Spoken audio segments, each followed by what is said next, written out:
Welcome to our series, Employment and Benefits Unpacked, where we dive into the many employment, benefits, and mobility issues facing organizations across jurisdictions. Each episode is hosted by a different Mayer Brown partner from our Global Employment and Benefits Group. We'll be offering fresh perspectives and insights for employers, HR professionals, and in-house counsel. You can subscribe to this series on all major platforms. I'll be your host for this episode. My name is Stephanie Vasconcellos, a partner in our Chicago office. I'm delighted to be joined by Reginald Goeke and Rick Nowak, partners in our Washington, D.C. and Chicago offices. And today we're going to be talking about voluntary benefits. Before we make a start, if you'd like us to cover a particular topic in a future episode, please email us at unpacked@mayerbrown.com. Without further ado, let's get going. And Reg, maybe I'll turn it over to you. Great. Thanks, Stephanie. And for the benefit of the audience, it's Reg Goeke. I'm one of the co-leaders of our litigation group, and I wanted to talk about some ERISA claims that were filed on December 23rd by the ERISA plaintiff law firm Schlichter Bogard. These new lawsuits are making claims against companies that offer voluntary benefit programs and the brokers that help to market those policies. To provide just a little bit of background, many companies offer voluntary benefit programs. These are programs offered by insurance providers for insurance including accident, critical illness, cancer, and hospital indemnity insurance, among other programs. And it's reported that somewhere between 25 and 50% of companies offer insurance programs like this. Unlike the typical 401k or welfare benefit plan, employers don't typically make contributions to these programs. Rather, they permit insurers to publicize the programs to their employees, and then the employers will help facilitate the collection of premiums through the payroll deductions. Schlichter filed 4 cases on December 23rd challenging these plans. 3 of those cases were filed in Illinois and 1 in New York. The cases were filed against Community Health Systems in Illinois and its broker Gallagher, Laboratory Corp of America and its broker Willis Towers Watson, and United Airlines and its broker Mercer. All of those are in the Northern District of Illinois, as well as Universal Services of America and its brokers Mercer and Lockton in the Southern District of New York. The allegations of those complaints are that the company and the brokerage firms were acting as ERISA fiduciaries, that the company was essentially the plan administrator and had delegated certain duties to the broker. And that those fiduciaries breached their fiduciary duties by selecting and monitoring insurance that was too costly and failing to monitor the costs with respect to those plans. As a result, according to the complaint, the plans were invested and overpaid brokers in the range of 22 to 40% premiums. The complaints also allege that those transactions represented prohibited transactions, with the brokers being alleged to be parties in interests, and the transactions being the furnishing of goods and services between the plan and the parties in interests.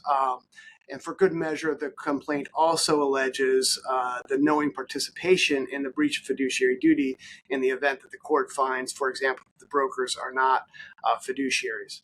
So as will be discussed further, these claims raise a number of questions, including whether these programs are in fact ERISA welfare plans, whether the programs comply with safe harbor exemption under 29 CFR 2510.3-1J, and whether if the court does reach the substance of these claims, whether the commissions that are being paid to these brokers are really out of line with what the market would otherwise require.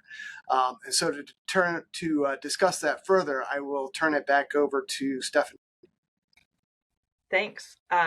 Yeah, I think the first question and the most important question that probably kicks off these cases is whether the plans at issue are actually ERISA plans. And the site that you mentioned, 29 CFR 2510.3-1J, includes a safe harbor for voluntary benefits that says something that might otherwise be an ERISA welfare benefit plan is not an ERISA welfare benefit plan if it fits within this safe harbor for so-called voluntary benefits.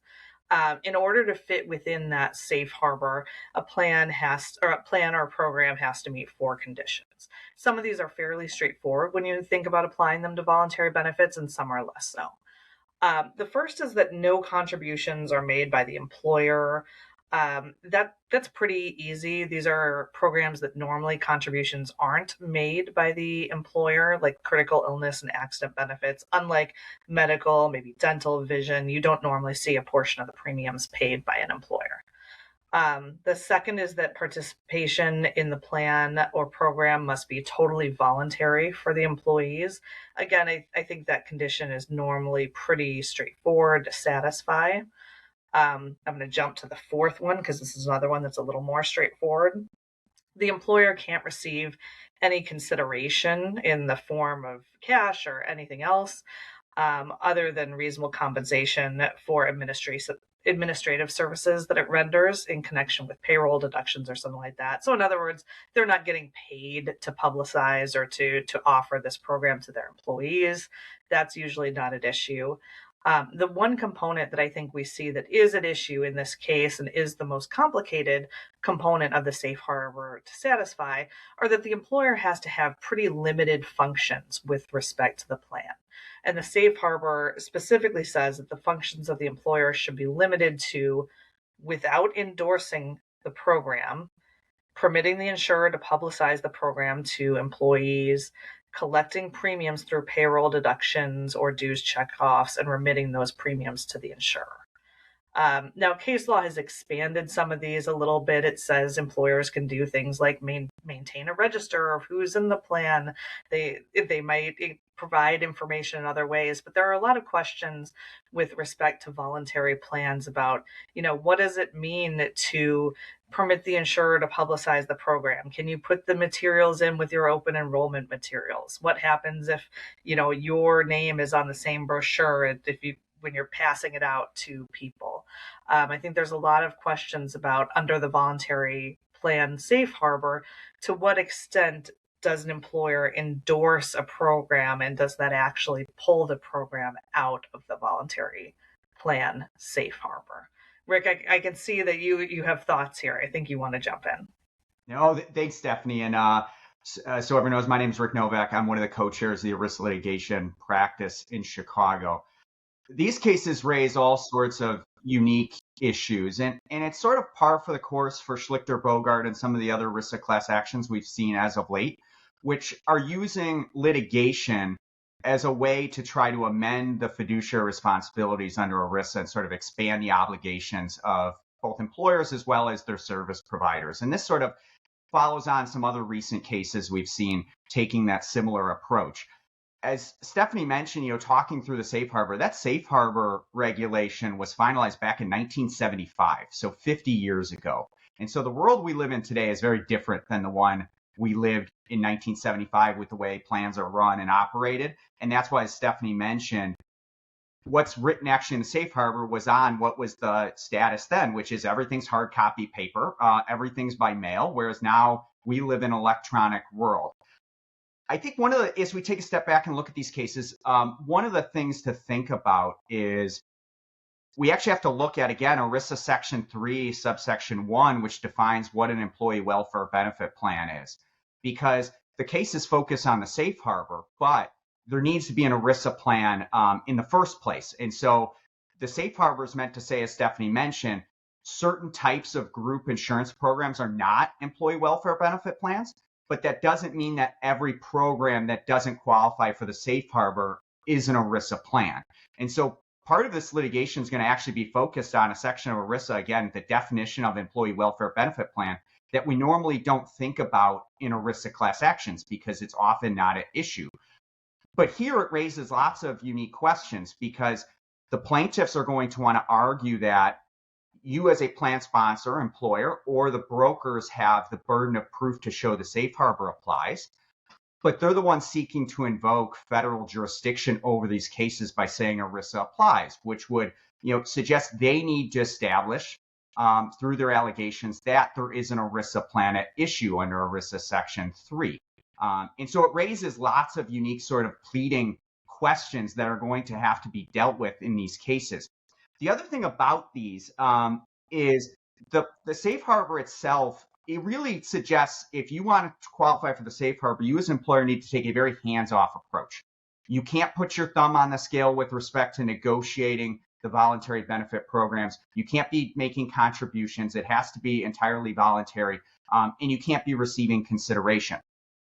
These lawsuits try to, sort of thread the needle to say, you employer took enough steps to fall outside of the safe harbor. You did something, whether it was you helped negotiate, which insurer you were going to use. You made contributions. They try to look for a way to say you did enough to fall outside of the safe harbor, but at the same time, because that triggers ERISA's fiduciary obligations, you then didn't do enough to satisfy your ERISA fiduciary obligations.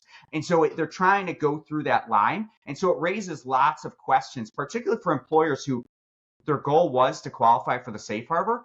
And now are they going to be second guessed for every little thing to try to argue they fall outside the safe harbor? Because if you don't satisfy one of the 4 requirements, you fall outside of it. It's sort of an all or nothing type test. And so that can make it difficult for employers.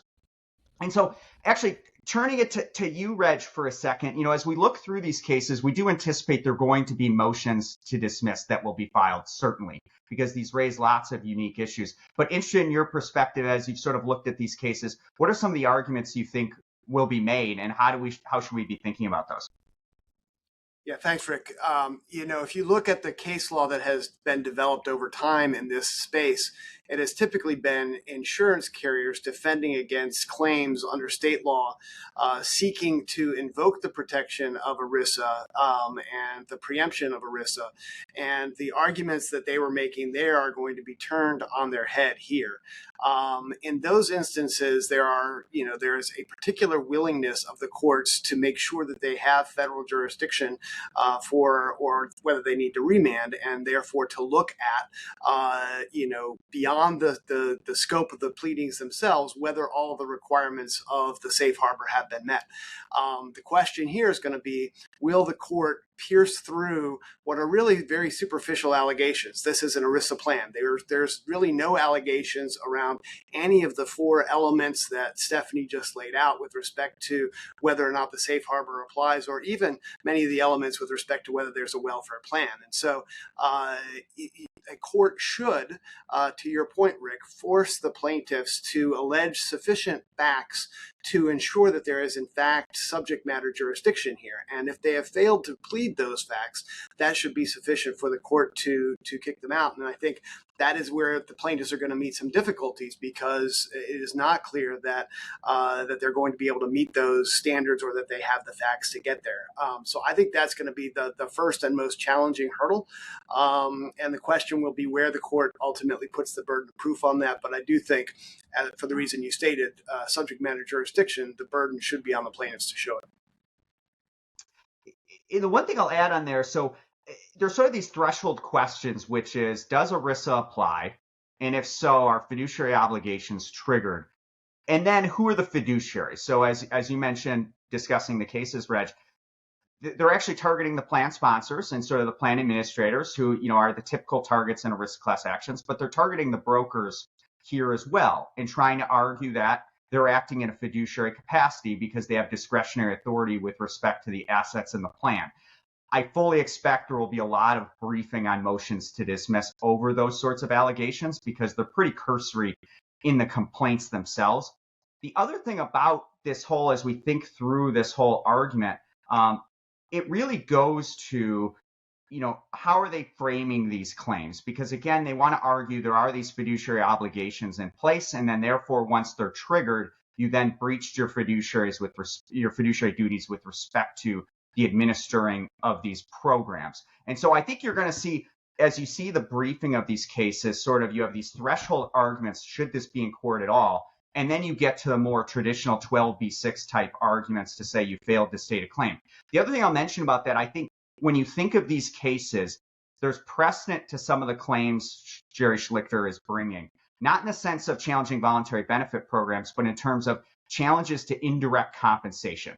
That's been a focus of his for a long time, as well as this new theory he's brought up of a knowing participation theory. So one of the things he's also put in this complaint is, even if the brokers were not fiduciaries, they can be liable for knowingly participating in the fiduciary breaches of the employers. That's a theory that he's been pushing really strong in the Carfora case, which is also pending in the Southern District of New York. And the whole goal there is to, again, expand the scope of potential fiduciary liability under ERISA to sort of pull in everyone, even entities that are not acting in a fiduciary capacity. And so that's something we really want to watch, and is sort of a theory that's, we need to see how it plays out, because they did get past the pleading stage in the Carfora case. That case is in discovery, but there's been no sort of final ruling on whether that's a viable theory under ERISA. Stephanie, interested in your view, sort of seeing these cases, how would you advise plan sponsors if they want to, offer these sort of voluntary benefit programs, and, what should they be thinking about? I was going to say, seeing any case, it's always a good time to refresh your compliance procedures, right? It's a good reminder that if you're offering voluntary benefits, it's not that the benefit itself is a voluntary benefit just because it's critical illness, just because it's accident coverage. You actually need to ensure that it's falling within the safe harbor if you intend it to be not an ERISA plan. So I think now is a fine time to kind of pull up that checklist and make sure that you as a company and as a plan sponsor are falling within the safe harbor if you intend to. Some employers go in and intend to structure it as an ERISA plan, but others don't, and then may not kind of be paying attention to that along the way during the lifespan of the benefit. But I do think, and I'm curious for your thoughts, Rick and Reg, I'm concerned this will have a chilling effect on employers offering voluntary benefits, because unlike, I think medical, retirement, dental, lawsuits in those areas, I think don't tend to chill the offering of those benefits. They may tend to develop how the benefits are offered, but people are still offering medical and dental. As Reg noted, voluntary benefits are a little less offered, and I think there's something that are offered because they're helpful to employees, because a plan sponsor is looking to go a little above and beyond. And I'm worried that if this is an area that it looks like there's going to be litigation and liability, the plan sponsors are going to step away from that and say, you know what, we're just not going to offer this if we're going to get in a heap of trouble. Yeah, and really, in many respects, this is a service that the sponsors are simply trying to make available to their employees. It's an ability to provide them with some insurance that saves them from having to do some shopping, and allows insurers to come in and make some presentations. That there's really no benefit to the employer other than, this is something that could be convenient for employees. And if you're going to be held liable for it, it's one of the first things that you could quickly just say, we're not letting anyone come in anymore. And if employees want to get access to it, they can find it on the market.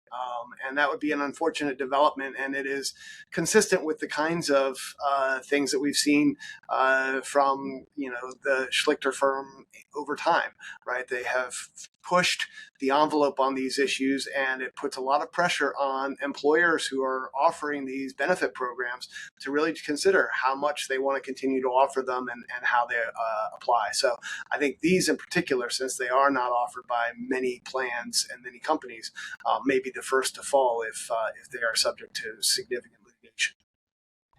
Yeah, and the only thing I'll add to that, because I agree 100%, is if we think of ERISA's core purpose, it's designed to protect participants' covered benefits. But at the same time, when Congress enacted ERISA, the desire was to encourage employers to offer benefit plans by not imposing such onerous obligation that it would discourage them from doing so.